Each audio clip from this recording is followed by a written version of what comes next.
আচ্ছা, ভবনের এই অংশটাতে আরও একটা মটকা দেখা যাচ্ছে, খুব বড় আকারের মটকা দেখতে পাচ্ছেন বন্ধুরা মটকাটা।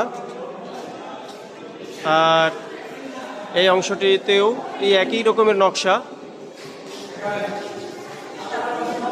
আর মাঝখানটাতে আপনার গ্লাস দিয়ে মোড়ানো।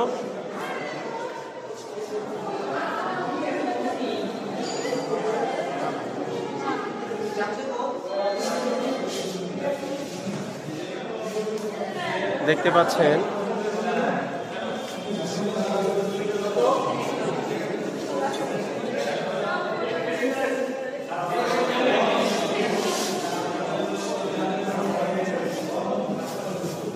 আর মেঝেটা মার্বেল পাথর দিয়ে টাইলস করা।